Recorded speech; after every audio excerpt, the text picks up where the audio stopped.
Assalamualaikum warahmatullahi wabarakatuh.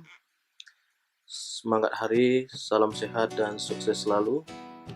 Lanjut pada materi pengertian dan konsep PR bagian kedua.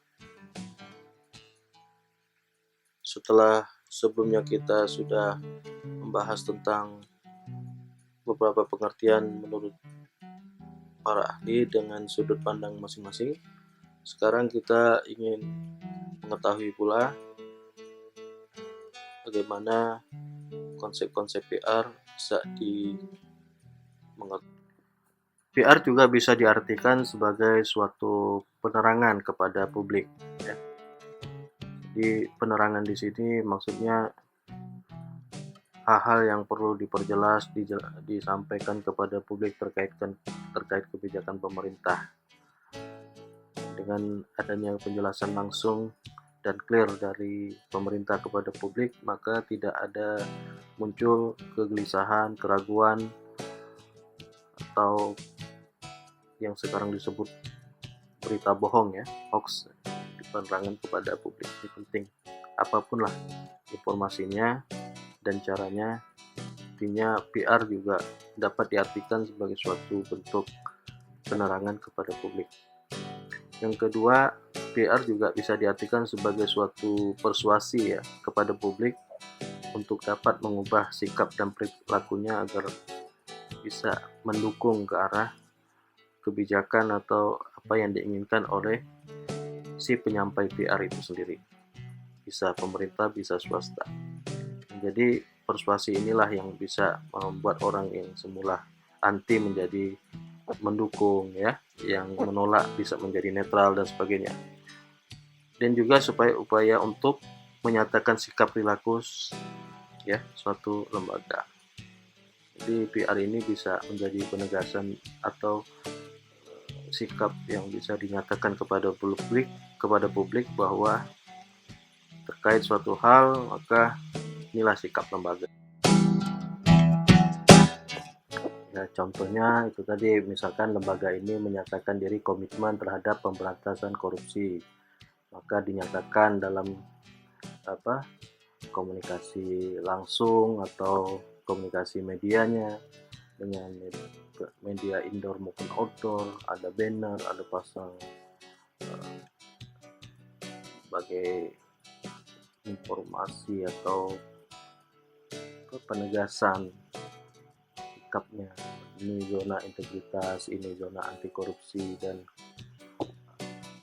sebagainya lah, sebagai cerminan bahwa layanan atau institusi tersebut memang sudah menunjukkan ya komitmennya, sikapnya, perilakunya untuk tidak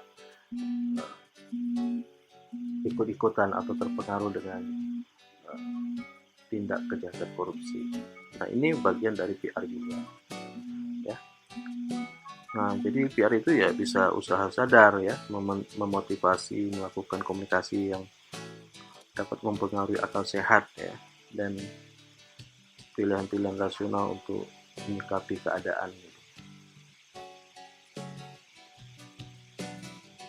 Di banyak sekali perkembangan dari konsep PR ini yang memang berangkat dari kebutuhan dan masalah ya yang dialami suatu masyarakat, suatu pemerintah, sehingga penting bagi kita sekalian untuk menggalinya lebih jauh. Kemudian secara ringkas PR juga bisa dikatakan sebagai suatu penampilan ya yang bagus ya.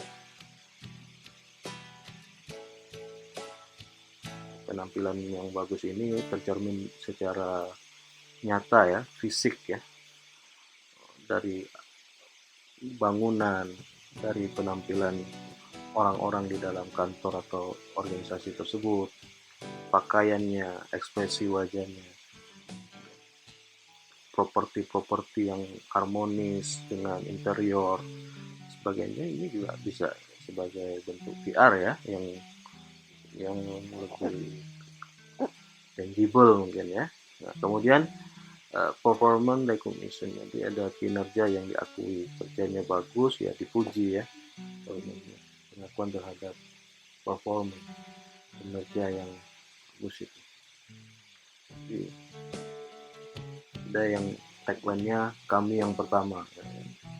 Kami yang pertama dalam setiap peristiwa itu kan sesuatu yang butuhkan performa yang prima ya. Bagaimana suatu peristiwa yang insidental, tidak terduga, terjadi di suatu lokasi yang jauh dari jangkauan, tapi bisa menjadi yang pertama di situ, misalnya bencana alam segala macam. Nah ini ketika ada suatu stasiun TV atau pihak yang bergerak di media informasi, dia menjadi pihak pertama yang men-share berita, menyiarkan informasi itu, dia akan dapat pengakuan. Nah, itu bentuk PR dia, janji dia kepada publiknya. Ya, selain itu, tindakan yang menunjang hubungan antara pemerintah yang saling menguntungkan dengan masyarakat umum atau perusahaan swasta dengan masyarakat umum juga bisa menjadi konsep PR yang praktis ya untuk dipahami. Jadi misalkan ada program pemerintah yang memberdayakan ekonomi masyarakat, UMKM. Ya. Di satu sisi masyarakat didorong dengan insentif, bantuan kredit dan sebagainya, permodalan dan sebagainya, pemasaran dan sebagainya.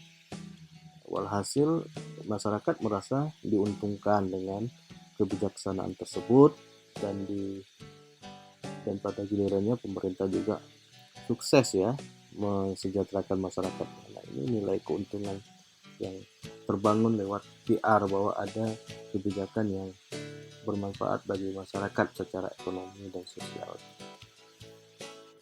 Dari sekian banyak konsep dan pengertian yang sudah kita bahas sebelumnya itu, sampailah kita pada bagian 6 kata kunci ya dari PR yang penting untuk kita pegang dalam memahami dan mengembangkan ya PR ini secara konseptual maupun praktek ya. Yang pertama, deliberate. Jadi PR itu harusnya disengaja lah ya, suatu aktivitas yang disadari, sengaja. Jadi ada tujuan, ada target tertentu yang dicapai ya. Kedua, harus terencana ya, direncanakan dengan baik secara detail ya, bagaimana PR itu dikemas ya sehingga tercapailah apa yang dimaksud gitu. Dan yang ketiga, performance ya, jadi kinerja. PR itu suatu aktivitas yang didukung oleh skill, keahlian, pengalaman, dedikasi, pada akhirnya membentuk performanya, kinerja yang layak ya, dari sosok petugas PR maupun timnya. Kemudian komunikasi dua arah, two-way communication. Jadi harus siap untuk menerima respon atas statement-statement yang disampaikan atau ada pertanyaan-pertanyaan yang disampaikan. Jadi jangan heran kalau petugas PR sekarang ini ya dikerumuni, dikelilingi oleh jurnalis ya, disorot oleh kamera media yang sewaktu-waktu bisa menanyakan hal-hal yang di luar kedugaan atau hal-hal yang sensitif dan mungkin membuat si petugas PR-nya dalam posisi dilematis untuk menjawab ya. Kemudian untuk bagian kedua dari pengertian dan konsep PR ini, selanjutnya kita ikuti pula bagian ketiga dari topik ini berupa arahan untuk latihan. Terima kasih.